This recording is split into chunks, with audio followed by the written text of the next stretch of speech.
Good afternoon and welcome to the session Boosting Zero Emissions Mobility Through Electric Charging Infrastructure. My name is Matilde Chinellato. I'm Project Coordinator at Eurocities. And here today with me is also my colleague Fraser Moore, who's copywriter and editor at Eurocities and who will be hosting this event with me. Hello, Fraser. Well, this session here is. Hello. Hi, Matilda. Good afternoon, everyone. So this session is organized in the framework of the Eurocities Mobility Forum and is hosted by the City of Madrid. This event spans over 3 days from yesterday until tomorrow, actually.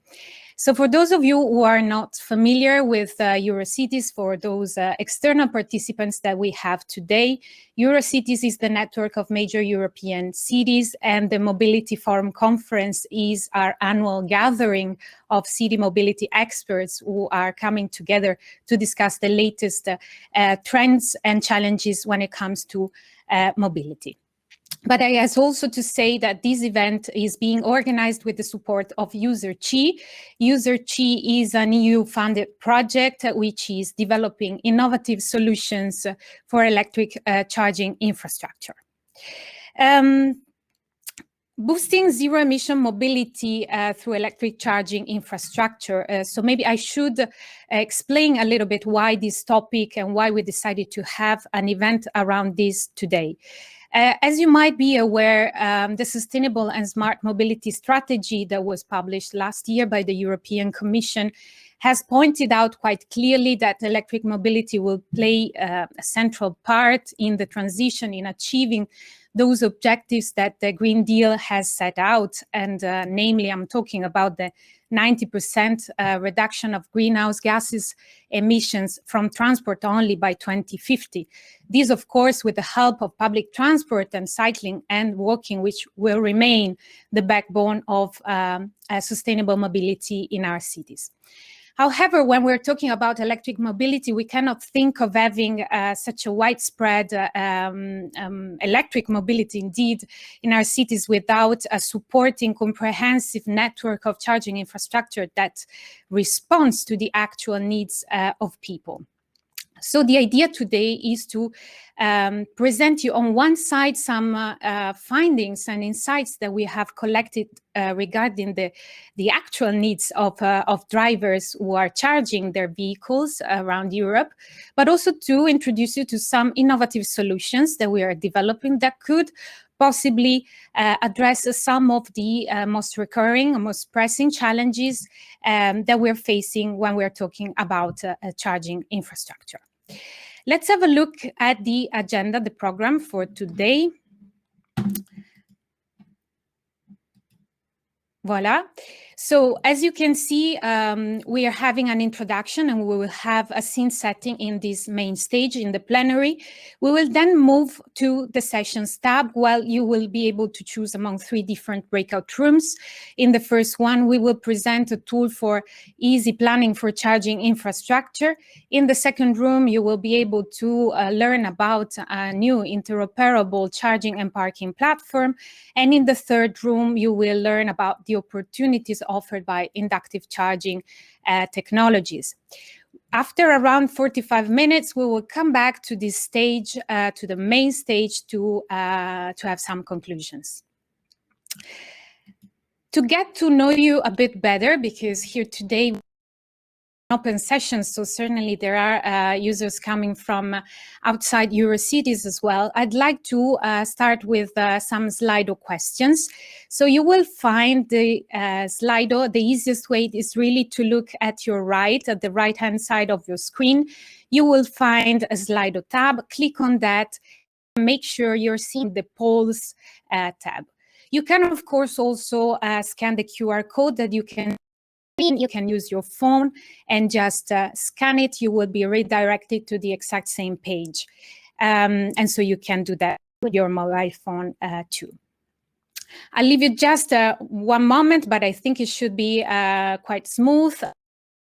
There you should have it visible.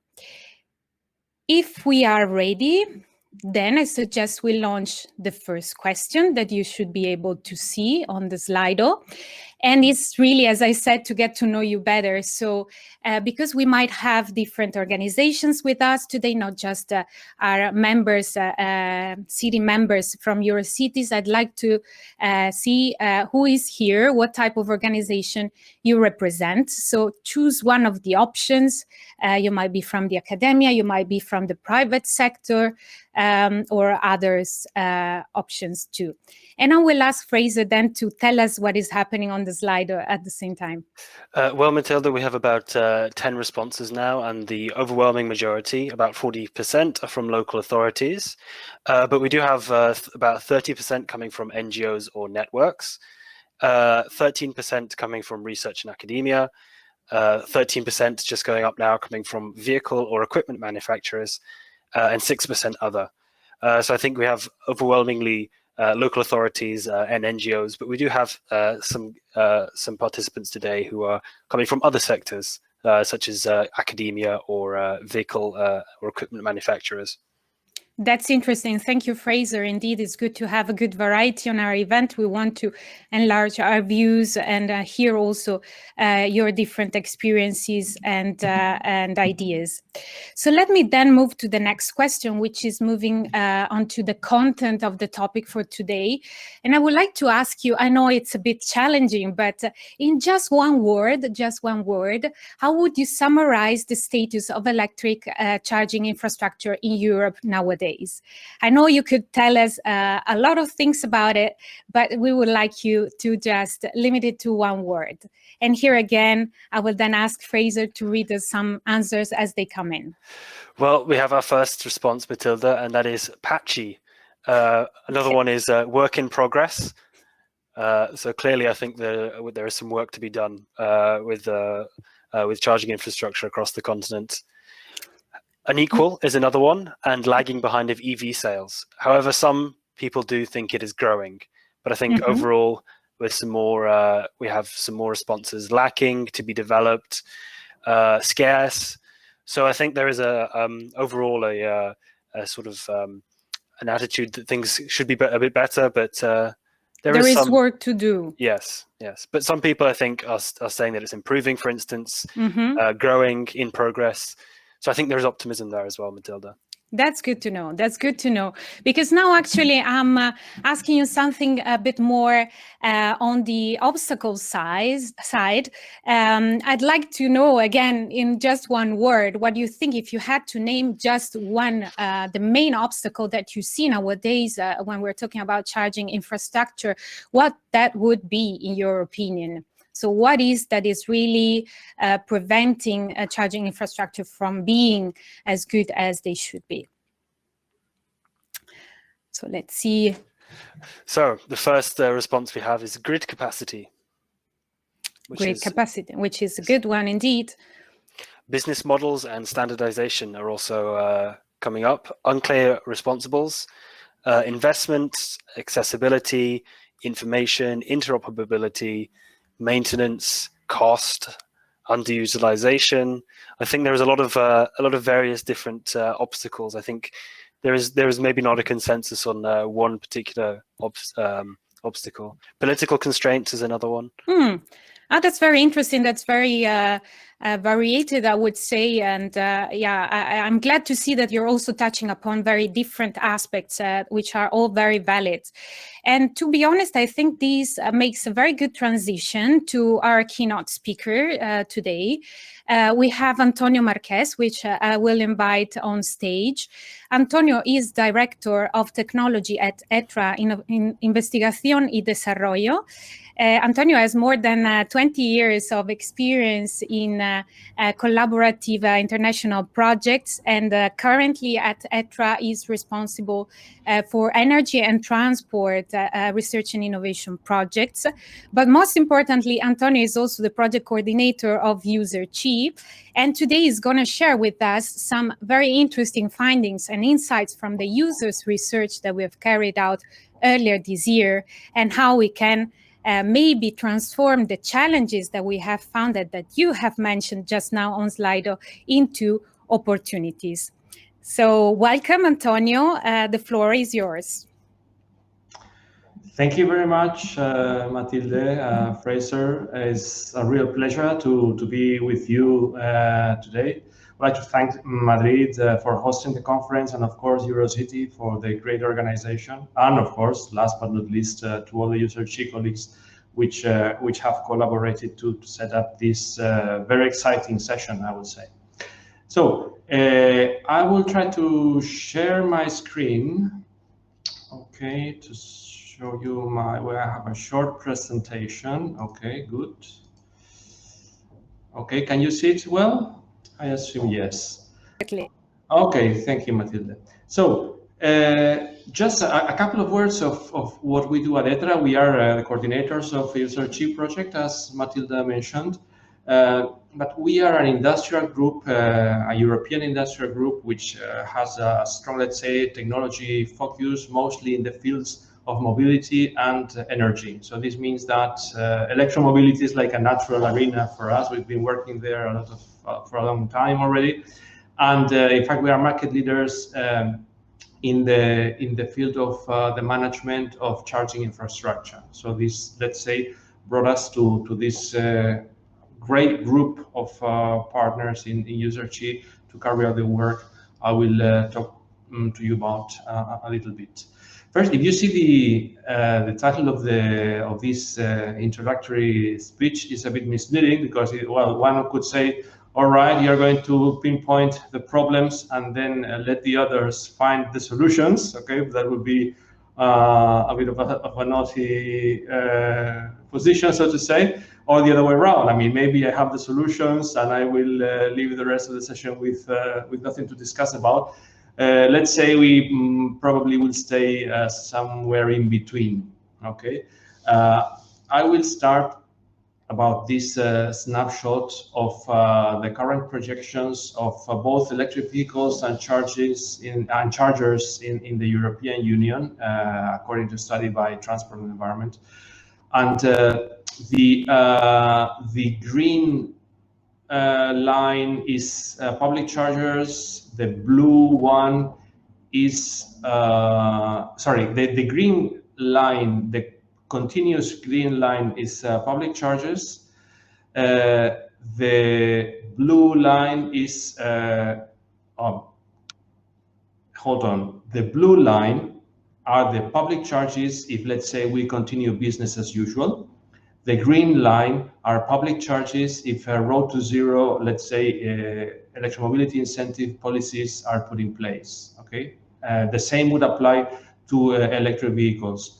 The blue dotted line is what is the expected evolution of electric vehicles in Europe in a business as usual scenario, and the dotted green line would be the same, but with incentive policies and technological advances in this area. So as we can see, we are around here now, but there is a big difference which can be made by applying the right policies and putting on the table the right solutions. So this is one of the reasons which motivated UserG project. You will learn more about that in the breakout sessions, but I wanted to outline what are the main goals or objectives which the project has and which is somehow guiding the work we are carrying out. The first point we are touching and working in is the design and optimization of charging networks with a user-centric approach. In fact, the UserG name comes from this user-centricity. So far, the deployment of charging stations has to do with the availability of power in the grid, has to do with the convenience of third parties, but it's not so frequent that a user-centric approach is considered in order to actually place the charging stations and the type of charging stations that users need in each place. Then, this has already been mentioned by some of the attendants to the session, there is a very clear need for an interoperability framework and platform in terms of interoperability, information exchange, of course, charging and booking. Then a third point is combining and researching innovative charging systems.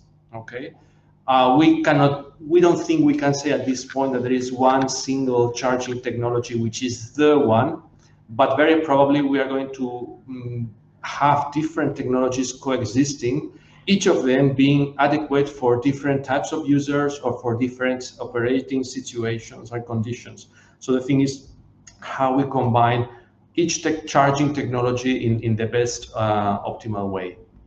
Then we are also planning to demonstrate novel business and market models. There is a clear issue on how to expand the customer base, how to reduce operation costs. In short, how we can define business models which are attractive, which bring in new users and which incentivize operators to actually deploy more charging infrastructure.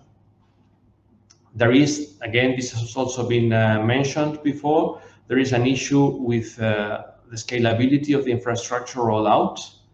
I mean, if we need to get to the very high numbers which all projections estimate, we will definitely need to take into account the grid capacity.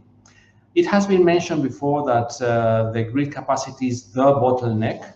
I don't think that's so much the case. I don't think there are technological solutions, let's say, to avoid this influence of the grid capacity. I mean, we can sort it out technologically speaking.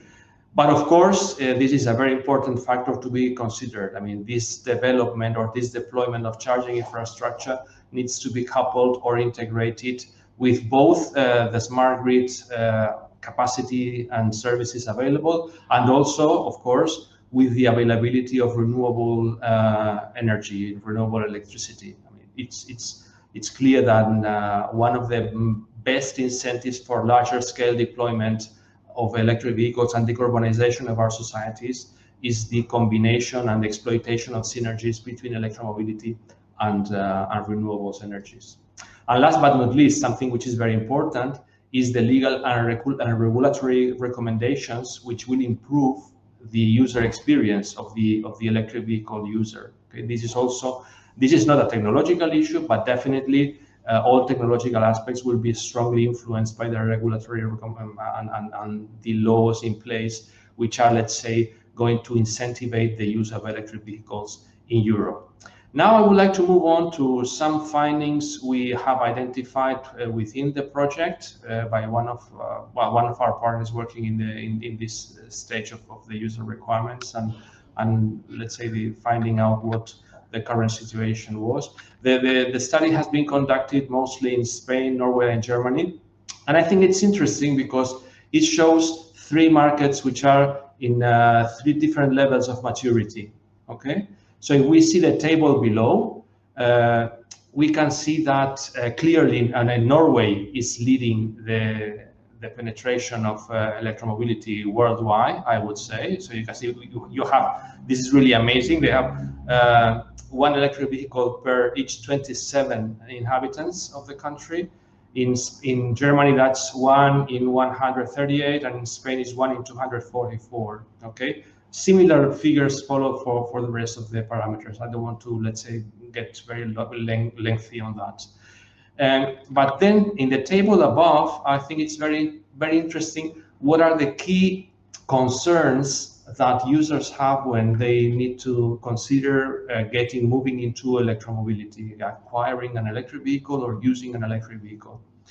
If you see a market like Spain, which is maybe in a more initial stage, it is clear that most of the focus of the interest of the potential users or the users gets on the vehicles themselves. Okay, so we are speaking here about the pricing of the vehicles, about the range of the vehicles. These are the kind of worries that potential users have when getting into acquiring or using an electric vehicle. Then infrastructure is in second place.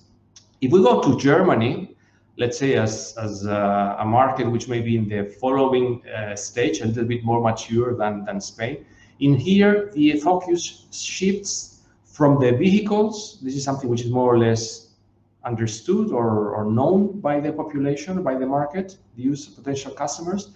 But there is a strong concern and focus on the infrastructures. Okay, the problems or the challenges posed by infrastructures are really the focus in Germany, in German market.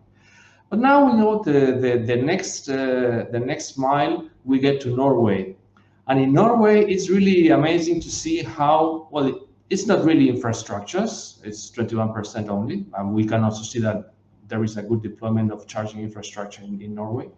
It's not even the vehicle themselves, even if it's a good 33%, but the main focus and the main concern and subject of thought of the potential customers of electromobility is the incentives and the information.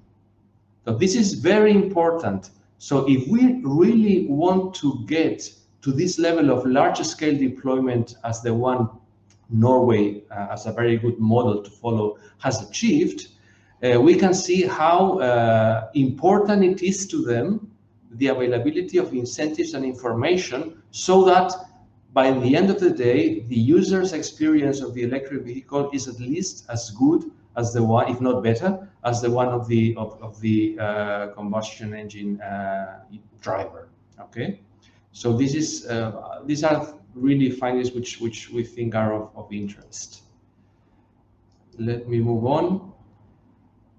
Then here we have a list of some shared experience in the EV charging and the problems, the problematic situations that need to be improved, which have been identified, let's say, regardless of the country. These are common concerns.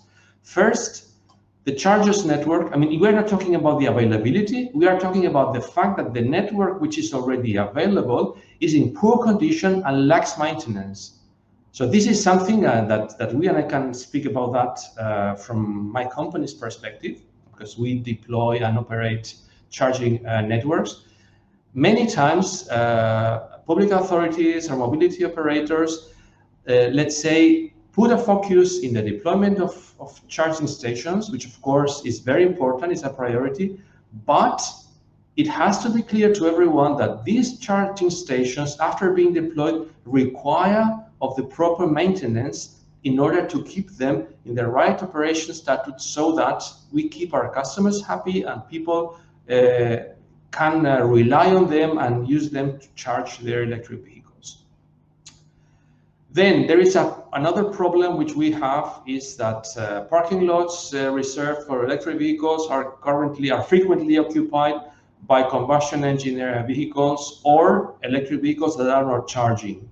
Okay. In here, we need, of course, there is an issue of discipline on the side of the users. Sometimes, from a political perspective, it's not so easy to find people which maybe have an electric vehicle but are not charging them, or this may be an unpopular measure.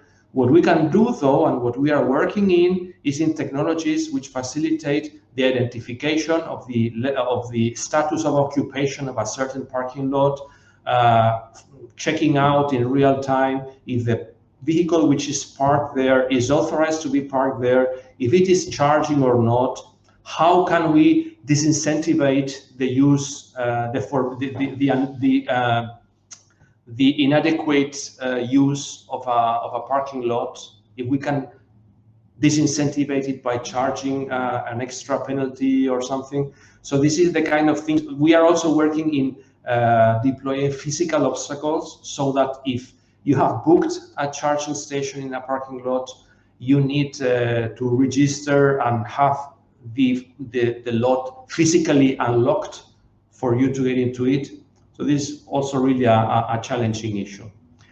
Then there is a third challenge, which is the fact that long-range trips require planning. So it's necessary recharging along the route. I mean, the range problem is not the problem it used to be not so long ago, but still we need to put in the hands of the users, in the easiest and most convenient way possible, the information on where they could recharge their batteries along the route. There is still an issue in terms of incompatibility between networks and chargers. They are there from physical issues to logical issues. And this is something which definitely needs to be addressed. Then there is an issue which could be also somehow related to the charging stations, the poor quality of the charging stations. That means a slow process, difficulty in carrying out 2 charges at the same time, cutoffs which are unexpected when the charging load needs to be balanced across different charging stations and so on. This is also quite challenging. We can also see some issues which are more specific to certain markets and countries. Okay, for example, in Germany, we identified some concerns in terms of the solutions which were not working in case of extreme weather. The issue of payment protocols not reliable, having the network properly signalized and standardized, because if we have multiple operators, that can be good if it generates competition, but then we need some standards in terms of the usability, the experience of the user in using it. The public charging network is not so large, and it's in poor condition against the maintenance problems. And then there were some comments with respect to the improving security, that the fact that the charger should not be unplugged, or we should not be able to unplug a charger which has been left plugged. In Norway, what we have is that Tesla's network is the largest charging network, and it prioritizes its vehicles. So we have an issue of maybe competition there, and to see how the different users' necessities can be reconciled. And then again, they have some problems which are common in other areas of Europe when you have the network shortages, when you have multiple operators, different access forms, interoperability, payment. The pricing, of course, is also an issue. And last but not least, in Spain, what we have identified is that the network is limited and is not evenly distributed. There is a larger network in the north and in the largest cities, which is also natural in this in a moment where, let's say, the larger scale deployment is starting and is accelerating, but so far it has been very focused on large cities and certain areas of the country. Then there is a lack of information on how to use the different charging points and how to access them and so on. And there is really not a significant public charging network, and the existing private network is slow. I mean, in fact, there are public charging points, but they are, let's say, clustered around specific cities, and it's not so obvious to have, let's say, a countrywide public network. It's still something work in progress. Yeah, now I will start concluding. What we have found out, to put it very graphically, is that if we ask the users about their level of satisfaction with respect to their vehicles, it's quite, let's say, reassuring to see that their level of satisfaction on their electric vehicles is the same as the average level of satisfaction for the users or owners of combustion engine vehicles. So that's good. In a way, we are already there with respect to the electric vehicles. But when we come to the charging experience satisfaction, we find the situation is not really the same. Okay, we have still some work to do in terms of the adequacy of the charging points, in terms of the plugs, in terms of the waiting time to access the charging point, in terms of the quality of the information you receive about the location of the charging point or your ongoing charging process. So this clearly visualizes how the charging infrastructure is still an open issue which needs to be addressed in order to secure the successful large-scale deployment of electric vehicles. Okay, the challenge again is actually ensuring the user satisfaction. I mean, we have, of course, to think in terms of infrastructure deployed, in terms of charging stations, but by the end of the day, we need to be thinking about a user-centric approach, which gives the kind of charging technology when and where the user needs it. Okay, so, and this is the last slide, I think, how to transform the challenges into opportunities. And this is something I'm sure you will be discussing in the breakout sessions. So the area, the idea of accessing, of facilitating access and informations on the charging network to make electric vehicle charging work for users, that's really a very important point. Standardization and interoperability, I think this needs no explanation. The deployment of fast charging technology. Well, this is something, this can be really a very interesting subject of discussion, but the fact is that there is a claim for fast charging technology, especially in open spaces. The desires, the wishes of the users to have services at charging points, particularly, and this is something unique of user G, which is quite relevant, not just in urban areas, but also in 10T network corridors, okay? So that we can have like mobility hubs, which facilitate electric vehicle charging across the 10T corridors. So the decision on where to locate the new charging points in cities and 10T corridors is obviously a key for success, and the user experience needs to be taken into account for that. And last but not least, innovative charging systems such as wireless charging need to be explored. Okay, sometimes they are looked at as some sophisticated and exotic technology which is there to play some role, but we definitely need to put it into action and to work in a complementary role with the rest of charging technologies. And I won't stand myself any longer. You have there my address. You have the webpage of the project and general information email address. I will be glad, either me or my colleagues, which will be around during the session, will be glad to answer any question or doubt you may have. And it's been a real pleasure to share with you these minutes. I hope I wasn't too long. Thank you again, and back to you, Matilde. Thank you very much, Antonio. Thank you very much. Actually, this was very interesting to hear. Interesting because especially it sets the scene for the discussions that we will have in a minute in the breakout rooms. So actually, I'm asking Fraser if he can tell us a bit more about them. I will share again my screen so that you're able to see them also. Okay, so if we move on, here you have the 3 breakout rooms. Yes, so in a second we'll be leaving the main stage, and you'll be able to find one of these breakout rooms in the Sessions tab on the left-hand side of your screen. So I'd like to give you a brief overview of each of the sessions.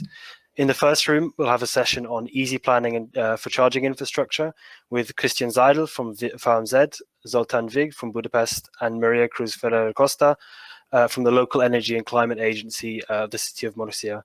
In this session, we'll look at. Sorry, I'll let you. Sorry, it was too fast.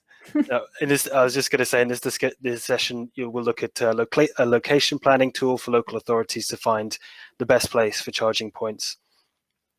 In the second room, we will explore a interoperable charging and parking platform with Maria Tomas from ETRA I+D, also the user G coordinator. And from Berlin, we'll hear from Richard Kemmersal and from Gevelbag and Claudia Baumgartner from FarmZ. And this session will explore the opportunities there are for both users and charging point operators, and why a housing company such as Gevelbag will be interested in such a project. Lastly, the third session will cover inductive charging infrastructure, and we'll hear from Sergio Perez from IPT and Silvia Valero from the metropolitan area of Barcelona. Here we'll look at an innovative charging solution for electric cars that uses inductive charging and what potential e-mobility challenges this could solve. So now I please invite you to choose your breakout rooms on the left-hand side. We'll have approximately 45 minutes for this part of the session before coming back to the stage. So that will bring us to 3:50 approximately. So I'll see you all in a second. Yes, have a fruitful discussion. See you later.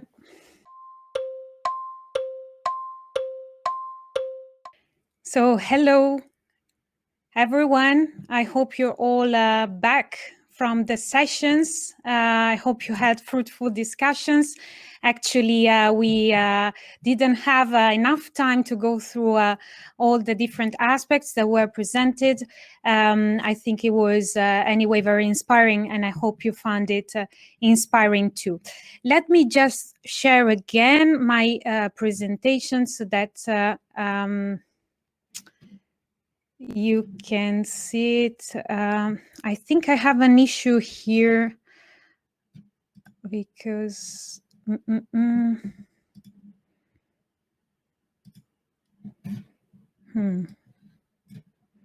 Okay. Okay, so I should be able. Sorry about that. So here we are. And now you should see my presentation flashing, actually. That's okay. Now it's on. Sorry about that again. As I was saying, we would like to just to conclude this workshop, which was intense, I think, in information.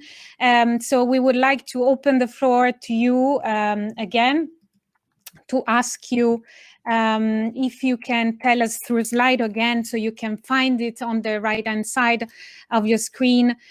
Just one simple question. If you can tell us what is your key takeaway from the discussions you just had, that will be useful for us and also interesting to hear, since not all of us could participate, obviously, in all the breakout rooms. So if the question is launched, Fraser, tell us what you can read.